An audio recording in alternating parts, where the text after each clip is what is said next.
What is up, you guys? It's Maddie here, and today I'm bringing you yet another Battlefront 3 related video. I do apologize for overkilling it, just with EA buying the license to make Star Wars games. I feel that my role is much more important now to get the awareness of Battlefront 3 out there, even though it is very widespread. Be sure to like the Who Else Wants Battlefront 3 Facebook page down below. Um, but yeah, there hasn't been like any new games to make any content on. I'm definitely going to be making some Metro Last Light content, though, once that game comes out. I'm very excited for that. I've already paid for it in full price. Looks like a very promising game, and I'm kind of surprised that Deep Silver's behind it. I don't think they're developing it, though. I'm not sure. Anyways, today I'm bringing you another community wishlist video. Today we're going to be talking about the Battlefront 3 multiplayer. So let's get right into this. I had some of my own ideas. I'll let you know which ones they are. But other than that, let's hop right in. So the first one is large numbers of players on multiplayer games, an increase of the previous 16 players.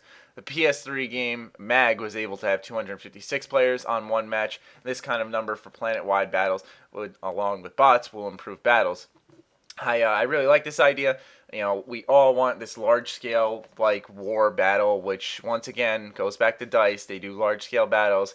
On console, I think it was like 16v16 for Battlefield 3, and on PC, you could go up to 64v64, which is fucking awesome. And since basically the next generation of consoles is going to be like a PC, we should be able to see some large-scale battles.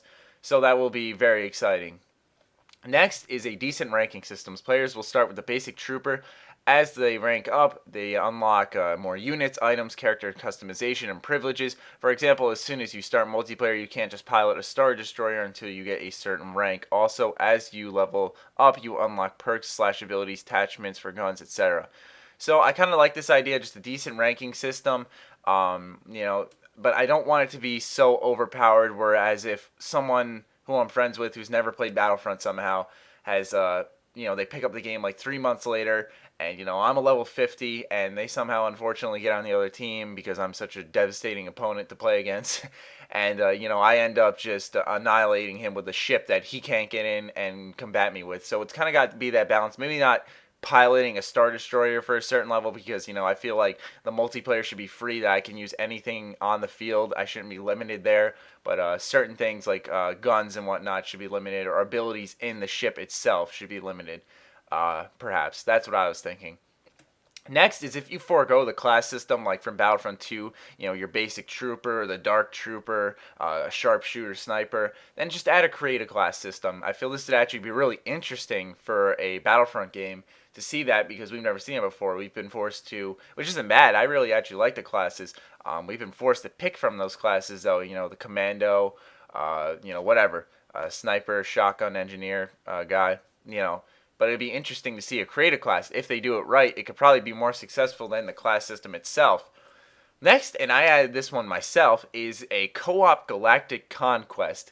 I personally think this is a fucking sick idea. If you just want to hang out with your friend, just pick your favorite faction, whether it be like the Mandalorians or the Wookiees. Somehow, Wookiees go on a galactic conquest, like something crazy like that, The Mandalorians definitely make more sense, though, ruling the galaxy and whatnot. Obviously, your basic Empire, Republic, Rebels, CIS. Well, CIS, I think that's what they are. The droids. Anyways, I had a Star Wars brain fart there. But yeah, I thought a co-op galactic conquest mode would be pretty freaking sweet. I don't know, maybe you guys disagree. I think that'd be pretty awesome, though. And maybe develop on the whole galactic conquest theme. Basically in galactic conquest, all I used was the garrison bonus. If you guys know what that is, it's like additional troops. Like once you go below, like I think it's like 10, you get like an extra like 100 or something. You just go like you can never lose with the garrison bonus unless you really fucking suck. Anyways. Next is command posts. They should be improved from landing zones, bases, outposts, and unique planet locations. I think he meant improved too.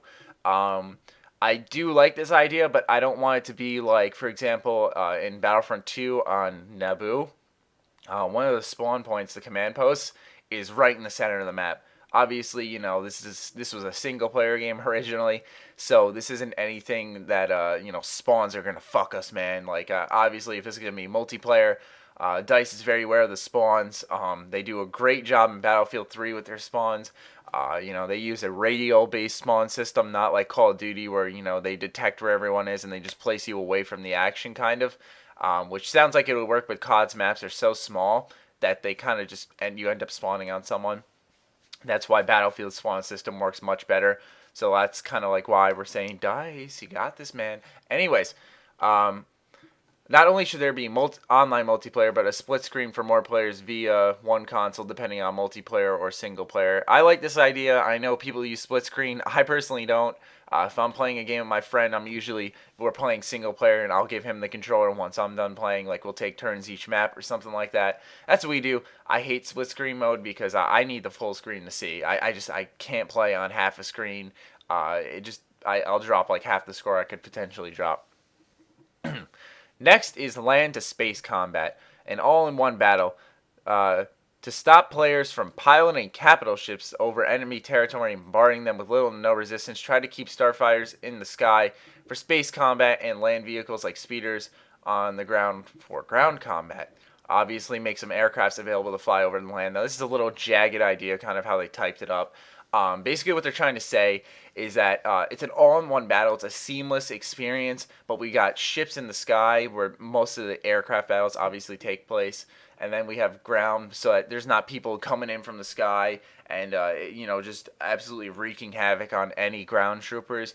There should be a certain balance to that. Like, you can't take certain ships to the land. I don't know. That's something that the developers have to work out because, you can, like, what if someone hovers yeah, I just had one of my worst stutters ever. Holy fuck, I almost restarted the commentary because of that.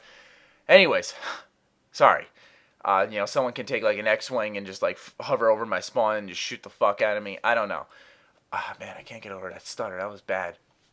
Landing zones and bases should be home to the vehicles of your armies, similar to Battlefield. For more vehicles, more firepower would have been transported from fleet to planet to make the battles feel more authentic from a Star Wars point of view.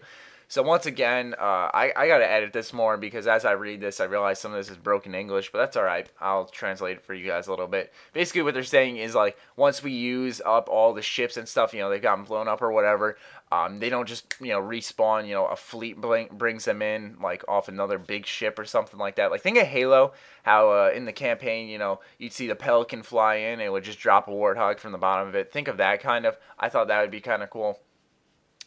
Maybe kind of in that kind of form. But it randomly appearing out of nowhere isn't a bad idea either. It's just a game. Now, this idea I like here. Get ready for this. For creative players, a possible forge mode like in Halo, so the players can create their own maps and modes and whatnot. I thought this was a sick idea, to be able to create your own Star Wars universe, basically. Like, just imagine that. Just think of what you can do. Just taking all the game objects and just placing them and stuff and just making such awesome ideas. And if you have speeders, you can make like racing maps and ramps. Like, think of the possibilities. A forge mode in Star Wars Battlefront 3 or any Star Wars game in general would be absolutely insane because the universe is so unique that creating something of your own would be fucking awesome. So I never even thought of this, and this is an idea that they should definitely take up and try to make into their own. Because it would be like, think of like Skyrim mods and whatnot on Steam. Like, the game never ends. The game would never end here.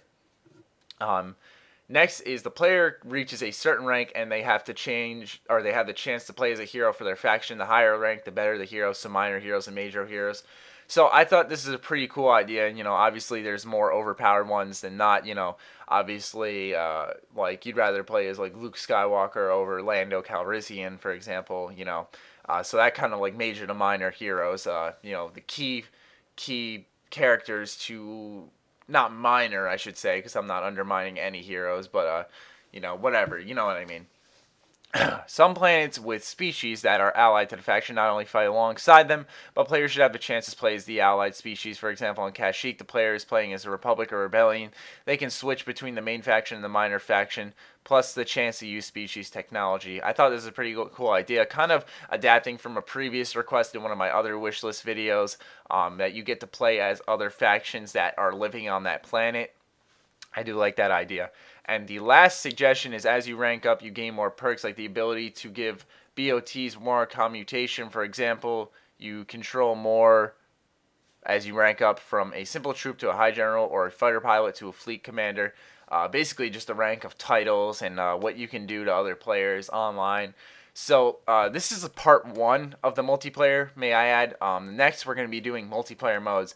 So I do hope you guys enjoyed. I hope you're looking forward to more Battlefront 3 content along with a Metro Last Light review at some point in the future. Once again, hope you guys enjoyed.